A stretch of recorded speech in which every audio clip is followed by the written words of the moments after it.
Chandipur C বিচে বিক্ষিপ্তভাবে মিলছে চারকোল। শুধুমাত্র চাঁদিপুর নয়, আমাদের ভারতবর্ষের বেশ কিছু উপকূল যদি আমরা ভিজিট করি সেখানে চারকোলের দেখা মিলবে। প্রশ্ন হলো, বিচের সমান্তরালভাবে এই চারকোলের উপস্থিতিটা কি করে হলো? এটা কি প্রমাণ করে?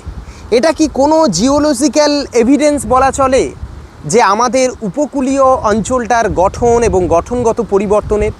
সেই বিষয়টাই তুলে ধরার চেষ্টা করি আজকের এই পর্বের ভিডিওতে। আমরা জানি যে সমুদ্রের উপকূলের গঠন প্রমাণ করে যে সেই উপকূলটা ঠিক কিভাবে লক্ষ লক্ষ বছর ধরে অবস্থানগত পরিবর্তন ঘটাচ্ছে। উপকূলের প্রকৃতি বিচার করে আমরা দুটো জিওলজিক্যাল পরিভাষা ব্যবহার করে থাকি। একটাকে বলা হয় ট্রান্সগ্রেশন আর একটাকে বলা হয় রিগ্রেশন। ট্রান্সগ্রেশন অ্যান্ড রিগ্রেশন বিষয়টা কি? যদি সমুদ্র একটু একটু করে স্থলভাগে অনুপ্রবেশ করে, আমরা জানি যে ডিউ টু গ্লোবাল ওয়ার্মিং বর্তমানকালে সমুদ্রের জলতল একটু একটু করে বাড়ছে। তাহলে সমুদ্রের জলতল যদি বাড়ে তো স্বাভাবিকভাবেই সমুদ্র আস্তে আস্তে স্থলভাগের দিকে ঢুকে যাবে, এটা খুব স্বাভাবিক। এই যে সমুদ্র একটু একটু করে যদি স্থলভাগের দিকে ঢোকে, ট্রান্সগ্রেশন। একইভাবে যদি আমরা স্থলভাগের নিরিখে বলি তাহলে স্থলভাগ একটু একটু করে স্থলভাগের এলাকা সমুদ্রের দখলে চলে যাচ্ছে, এটাকে বলা হয় রিগ্রেশন। তাহলে একটা দিকে যেমন ট্রান্সগ্রেশন হচ্ছে আর একটা দিকে রিগ্রেশন হচ্ছে। তাহলে ট্রান্সগ্রেশন অ্যান্ড রিগ্রেশনের এভিডেন্স কি? এভিডেন্স হলো উপকূলের সমান্তরালে বিছিয়ে রয়েছে প্রচুর চারকোল। চারকোলটা কী করে এভিডেন্স? তার কারণ হলো আমরা জানি যে উপকূল দিয়ে বরাবরই ঝাউ বা এই ধরনের গাছ, ন্যাচারাল যে ভেজিটেশন সেটা হয়ে থাকে। এবার আজকে যেখানে ন্যাচারাল ভেজিটেশন রয়েছে সেগুলো, সেই উদ্ভিদগুলোর ভবিষ্যৎ কী? উদ্ভিদের ভবিষ্যৎ হতে পারে এক, মানুষ কেটে নিয়ে চলে গেল, যেটা এখন হয়। দুই হলো সেই গাছ মারা যাওয়ার পর সেই গাছ ওই সমুদ্রের বালির মধ্যেই একটু একটু করে চাপা পড়ে যাবে। চাপা পড়ে সেই গাছের যে কার্বন, মানে অর্থাৎ পুরো শরীরটা, মানে কাণ্ডটা, সেই কাণ্ডটা আস্তে আস্তে আস্তে আস্তে কয়েক লক্ষ বছর পর চারকোলে পরিণত হবে।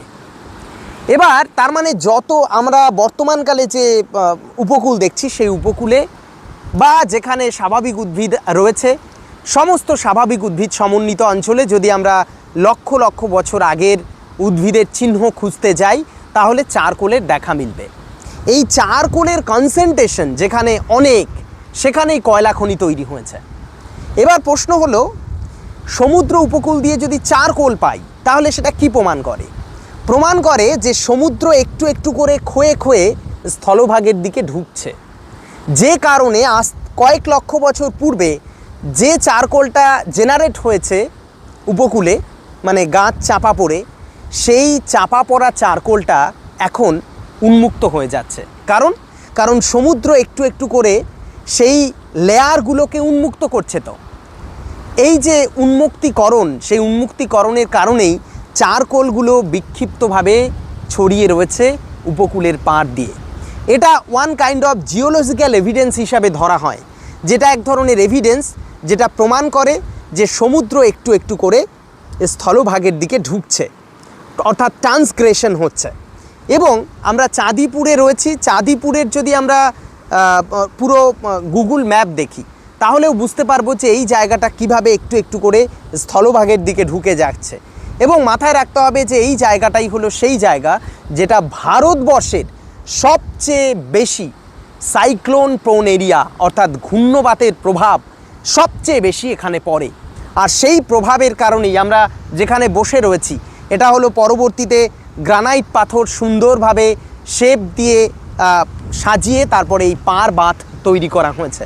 এবং এই বাঁধের একটাই উদ্দেশ্য বা কারণ, সেটা হলো সমুদ্র যাতে যখন উত্তাল হয়ে যায়, যখন সাইক্লোন হয়, তখন সেই উত্তাল সমুদ্রের যে প্রভাব, সেই প্রভাবটা কিছুটা কমানো, অর্থাৎ জল যাতে, যেটা সাধারণ জনজীবন রয়েছে, আমি একটু দেখাতে বলবো এই দিকটা, এই দিকে যাতে জল ঢুকতে না পারে, এই দিকে যাতে সহজে জল ঢুকতে না পারে। এবং সুনামি যদি কখনো কখনো হয় সমুদ্রে, সেই সুনামির প্রভাবও যাতে না পড়ে, অর্থাৎ সাইক্লোনের প্রভাব, সুনামির প্রভাব, এই প্রভাবগুলো যাতে কমানো যায় তার জন্যই তৈরি করা হয়েছে এই পারবাদগুলো।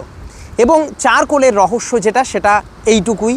এবং এখানে যারা স্টাডি করেছেন পুরো ফিল্ড সার্ভে করে, তারাও এই এভিডেন্সগুলো পেয়েছেন যে চারকোলের উপস্থিতি, যেটা প্রমাণ করছে যে সমুদ্রে একটু একটু করে এই ট্রান্সগ্রেশন অর্থাৎ সমুদ্র স্থলভাগে ঢুকে যাওয়ার কাজটা অ্যাক্টিভ রয়েছে, সেটা কিন্তু এখান থেকে স্পষ্ট।